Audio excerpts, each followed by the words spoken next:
darle la bienvenida al doctor Mario Moretti Pachas, experto en temas de derecho penal. Bienvenido doctor Moretti Pachas, y aprovechando para el abrazo de San Marquino. Ayer ha sido aniversario del alma mater. Bienvenido doctor Moretti, abriendo puertas. Por la invitación, muy buenos días. Y sobre todo, también un saludo el día de ayer. Se ha cumplido 474 años de la creación de la Universidad de San Marcos, nuestra alma mater.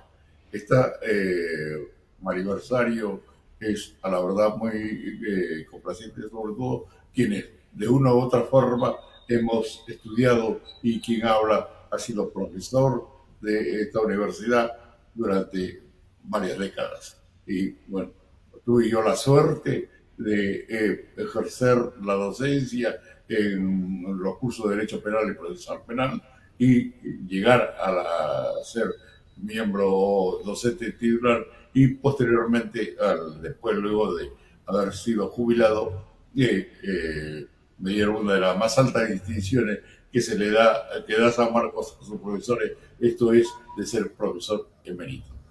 Muchas gracias y un saludo muy especial. Y merecido el reconocimiento de la universidad, que en la Facultad de Derecho y Ciencia Política es un faro, realmente es un faro para el derecho en nuestro país, para la defensa del Estado de Derecho, doctor, ¿no? Y eso es bueno porque las nuevas generaciones están siguiendo los pasos brillantes de su carrera.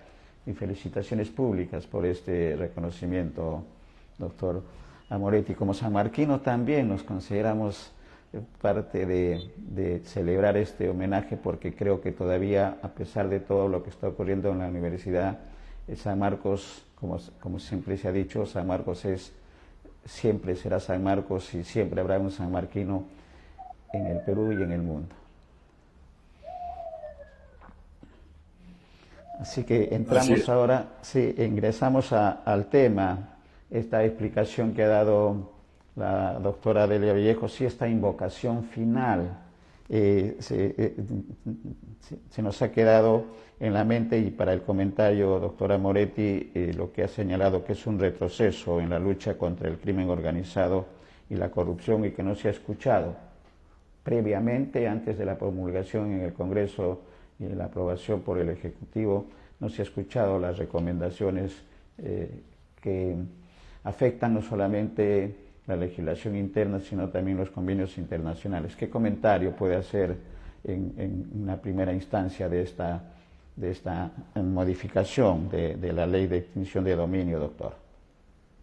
Bueno, yo estoy plenamente de acuerdo con el pronunciamiento de la fiscal de la Nación acompañada de la Junta de Fiscales Supremos. Y además que hay varias instituciones relacionadas con el derecho penal de que están protestando porque esta ley en realidad beneficia a los delincuentes. Vemos nosotros que en los últimos tiempos el Congreso y el Poder Ejecutivo, el primero aprobando y el segundo promulgando leyes que benefician a delincuentes. Hace meses se aprobó una ley y se promulgó una ley en el sentido de que 80 delitos que pertenecían a la organización criminal fueron sacados única y exclusivamente porque hay varios congresistas que están siendo y miembros del Ejecutivo que están siendo investigados y procesados por delitos de corrupción, tráfico de influencia, etc. Y ahora tenemos nosotros que esto ya es un escándalo, por decirlo menos, que la forma como han modificado esta ley. ¿Que se produjeron abusos? Sí, pero porque se ha producido abuso no da lugar a que se aproveche de estas circunstancias para modificar la ley y beneficiar a los delincuentes.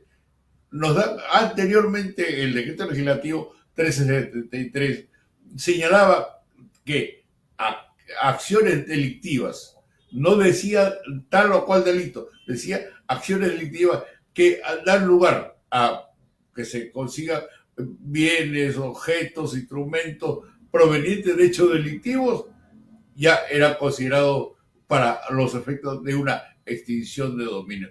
Ahora, han modificado y han dado a conocer determinados hechos delictivos. Entre ellos se han olvidado de la criminalidad organizada, de los traficantes de tierra que impera en nuestro país y sobre todo no solamente ha llegado a designar, sino que lo más grave, que cuando se refieren a las medidas cautelares, es decir, antes de que se dicte una sentencia y señalan expresamente que no lo decía el decreto legislativo anterior, ahora dice, se requiere para llevar adelante una incautación o comiso de bienes, una sentencia firme. Y aquí en el Perú sabemos, y le digo yo a mis alumnos, cuándo entramos a un proceso penal, pero no sabemos cuándo salimos de un proceso penal, porque desgraciadamente al Poder Judicial y a la Fiscalía le ningunean presupuesto, le piden 100 y le dan 50. Ese es algo inaudito y yo que ejerzo la profesión activamente conozco y sé cómo y en qué forma se administra justicia.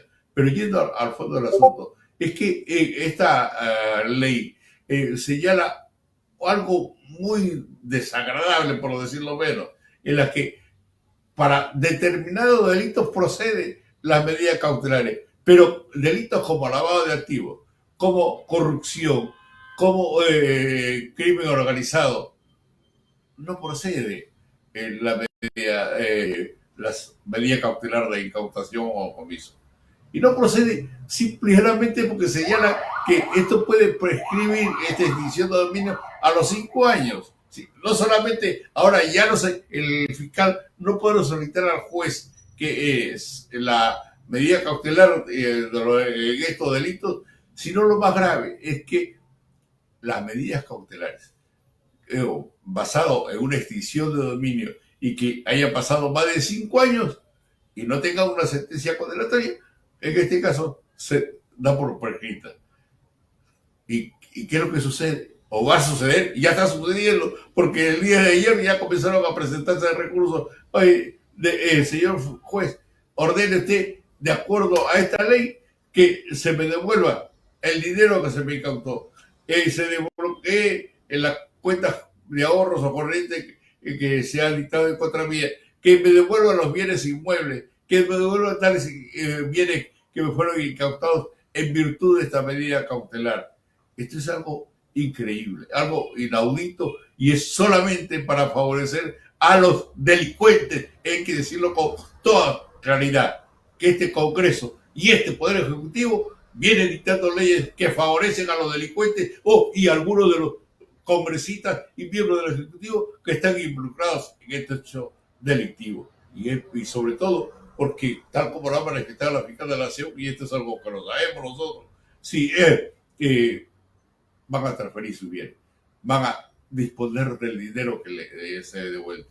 Y a la final, ¿qué va a hacer el Estado? ¿Qué va a recuperar si cuando ya termine una sentencia condenatoria ya no hay nada que embargar ni nada que recuperar? Bueno, sí, este es un escenario preocupante, ¿no? Que se une a otras disposiciones, otras leyes que se han dado, que son en total, si no me equivoco, 13 o 14, doctor, leyes por procriminalidad. La pregunta que se debe estar haciendo el peruano de a pie, ¿qué hacer frente a la promulgación ya de la ley? No solamente la invocación que ha hecho la fiscal de la Nación, sino que la ley que permite frente a esta promulgación de esta y otras leyes que favorecen a la criminalidad en nuestro país, doctor. Y nuevamente que la Corte Suprema, al menos ya se ha pronunciado en algunos casos, de que se aplique el control difuso. ¿En qué consiste? Frente a una ley inconstitucional, y aquí viola la Constitución porque tenemos el derecho de que se proteja el medio ambiente, que luchemos contra la corrupción, que luchemos contra el lavado de activos. Indudablemente que por ahí ya los congresistas dijeron, no, nosotros damos las leyes y los jueces y fiscales tienen que cumplirlo. Y no hacerlo se le va a denunciar por prevaricato. Y frente a esta situación, indudablemente que van a haber jueces que no van a aplicar este control de difuso. Lo que cabe aquí, en todo caso, es plantear ya una ley de inconstitucionalidad. puesto que no lo podemos permitir. Y sobre todo hago un llamado a la comunidad jurídica y hago un llamado a los colegios profesionales, que enfrentemos esta situación y exijamos así, no con manifestaciones y cosas por el estilo, demostremos ante la opinión pública cómo y en qué forma viene actuando este Congreso y este Poder Ejecutivo, porque no podemos permitir que se siga haciendo lo mismo. Pero lo más grave que poco o nada se dice es lo siguiente, que el Congreso y el Poder Ejecutivo han nombrado una comisión para reformar el sistema judicial, integrado por ellos, es decir, congresistas y miembros del Poder Ejecutivo. ¿Qué calidad moral, qué calidad intelectual tienen estas personas para solicitar la reforma del sistema judicial? Por favor, aquí, si ya ellos vienen dictando o eligiendo a determinadas personas sin tener en cuenta los méritos suficientes, es decir, la meritocracia ha sido dejada de lado por el Poder Ejecutivo y el Poder Legislativo. Y sin embargo quieren reformar el sistema judicial.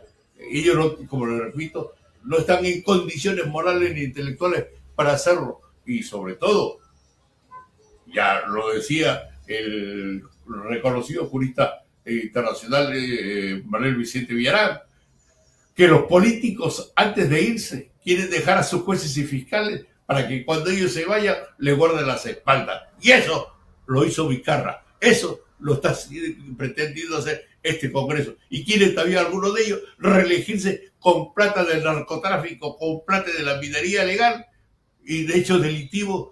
¿Por qué no quieren ellos dejar el poder?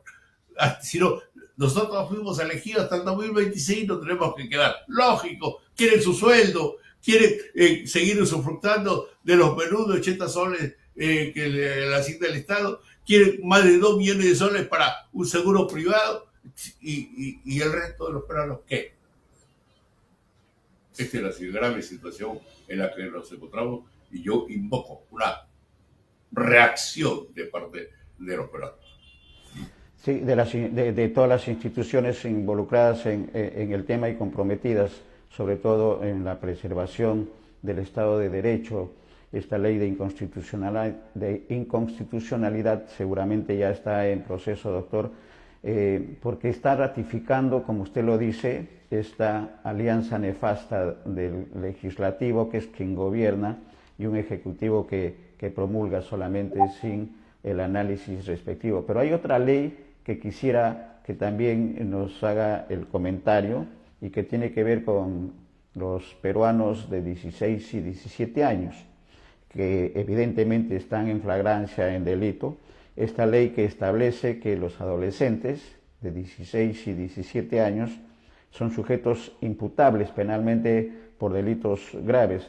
Esto significa, doctor, que pueden ser procesados como adultos y enfrentar penas incluso de la cadena perpetua. El comentario, doctor. Bueno, esta ley, igual que la anterior, es constitucional. Ya desde el año 1992, Fujimori solicitó y dictó un decreto de ley en el mismo sentido, de que se juzgue y se sancione a los adolescentes de 15 a 18 años como si fueran adultos, que hubieran cometido delitos de esto fue a la Corte Interamericana y la Corte Interamericana dictó una sentencia ordenando que Fujimori deje sin efecto esta ley. Y a Fujimori no le queda otra más alternativa que derogar. Se han dado sentencias del Tribunal Constitucional. ¿Por qué se han dado algunas leyes en los delitos de violación sexual? Para sancionar también estos casos. Y aquí en la Corte Suprema y el Tribunal Constitucional, vuelvo a repetir, se han pronunciado en el mismo sentido. Que esto no se puede sancionar por una razón muy sencilla. Nosotros estamos adscritos al Convenio de Viena que proteja a los niños y adolescentes. Estamos nosotros adscritos a las reglas mínimas de las Naciones Unidas que protege justamente a los niños y adolescentes. Tenemos el artículo 4 de la Constitución que el Estado está en la obligación de proteger a los niños y adolescentes. Tenemos nosotros el inciso 2 del artículo 2 de la Constitución que señala la igualdad ante la ley y en la aplicación de la ley. ¿Qué significa? No podemos tener dos tipos de adolescentes, uno que comete hechos delictivos y el otro que comete infracciones.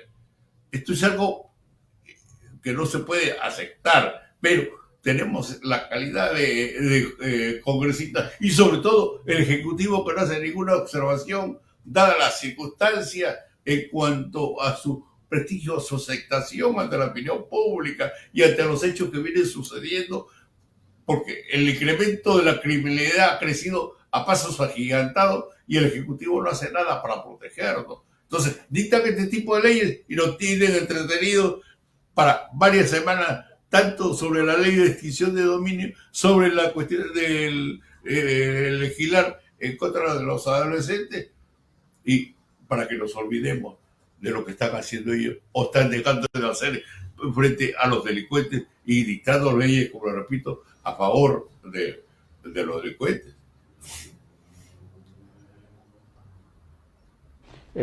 Estas dos leyes y las otras leyes también que han sido denunciadas pro criminalidad, que se puede recurrir, usted decía, a la inconstitucionalidad, que se va a hacer y seguramente ya está en proceso en el ámbito interno.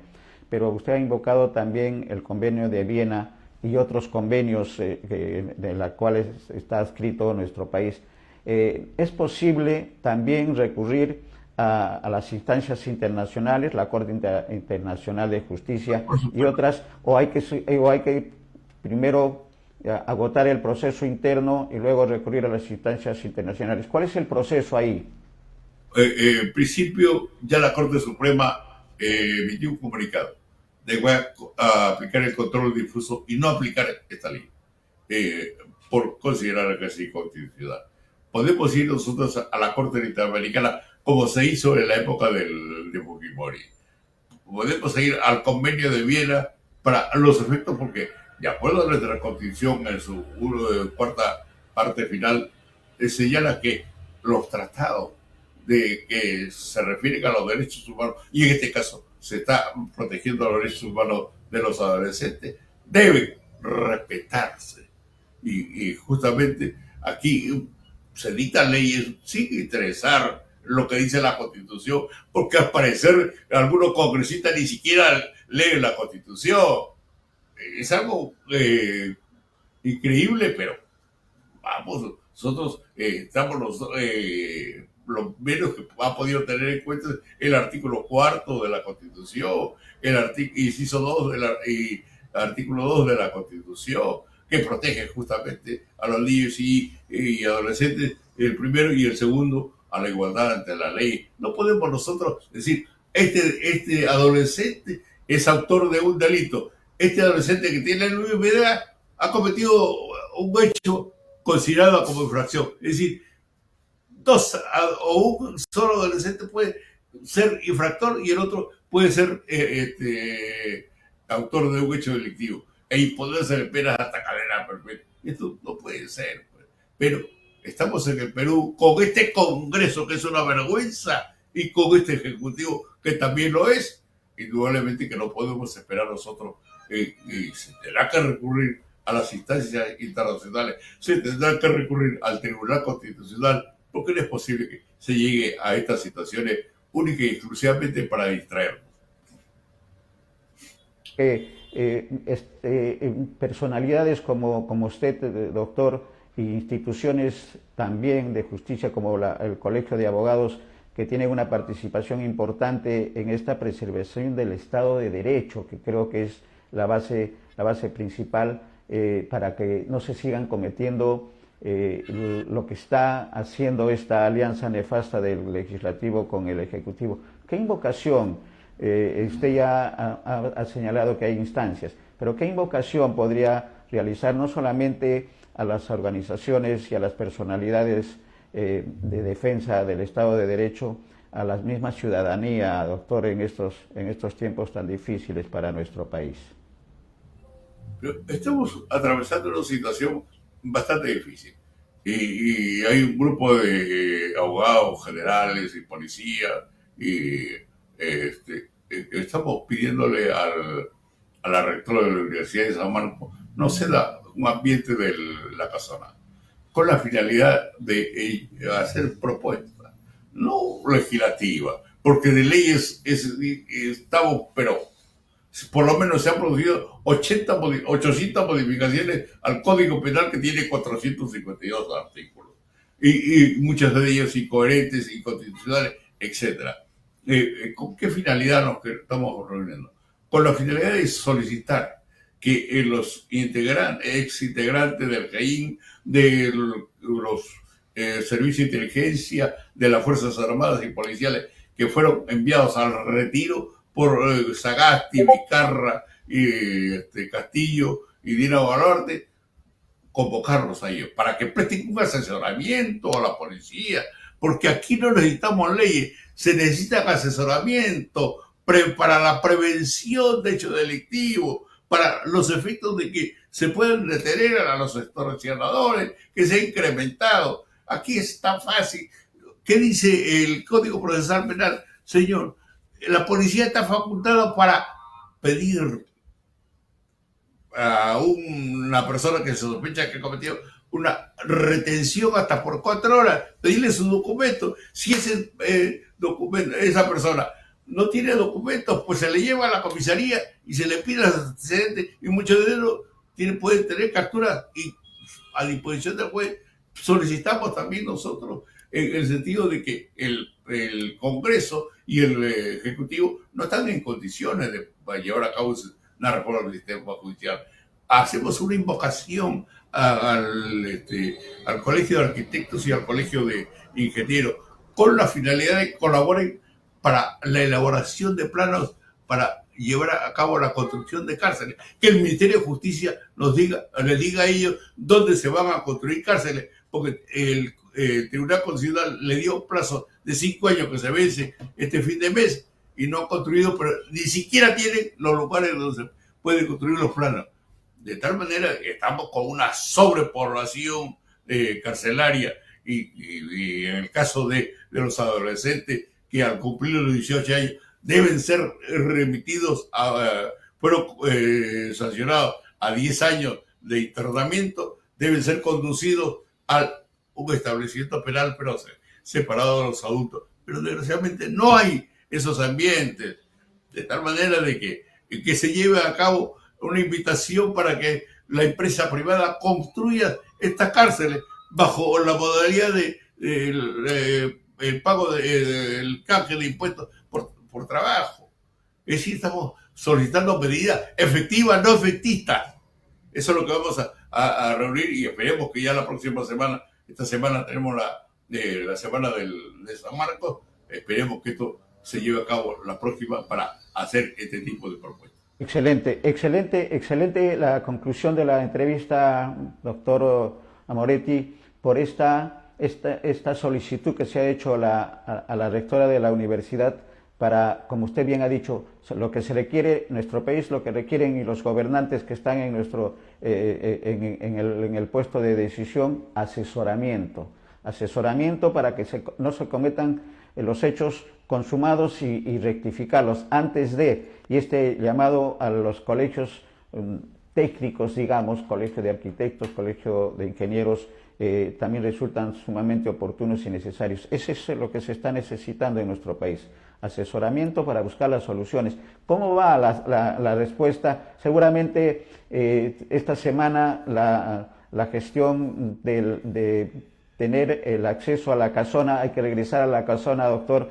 Nosotros nos comprometemos a apoyar esta causa, a la televisión nuestra, poner a disposición, porque lo que se necesita también es difusión de estas soluciones para que la población esté enterada de que sí es posible salir de este hoyo y de esta alianza nefasta de la criminalidad que está imperando en nuestro país. Vamos a estar atentos, en todo caso, con la comunicación interna, doctor, cuando haya ya humo blanco, en tiempos de pontificados, que haya humo blanco de la universidad para poder realizar estos eventos en la casona que tengan el objetivo del asesoramiento. Palabras finales, doctor. con respecto a estas buenas noticias que está dando para la solución de los problemas. Hago una invocación a toda la sociedad peruana. Reaccionemos. No permanezcamos impasibles frente a lo que viene sucediendo en el país. Porque de este Congreso y del Ejecutivo no vamos a conseguir absolutamente nada en beneficio de los peruanos, sino ellos están favoreciendo a los delincuentes. Pido una reacción de la sociedad entera, tanto colegios profesionales, universidades, colegios de abogados, a fin de que nos pronunciemos, no sigamos permitiendo y no sigamos callándonos frente a esta situación que viene sucediendo y que nos viene llevando a cabo este Congreso y el Ejecutivo. Les agradezco por la invitación y un saludo muy especial a todos los sanmarquinos del país y el extranjero. Muchas gracias, doctor. Muchas gracias, doctor, por estos aportes importantes que nuestros televidentes sabrán apreciar en toda su extensión. Y estamos en comunicación para estos eventos solicitados y que se van a realizar en la casona del Parque Universitario, doctor. Un abrazo sanmarquino, también Gracias. virtual, doctor, y estamos en comunicación. Felicitaciones por todos estos aportes que ha hecho, doctor. Gracias.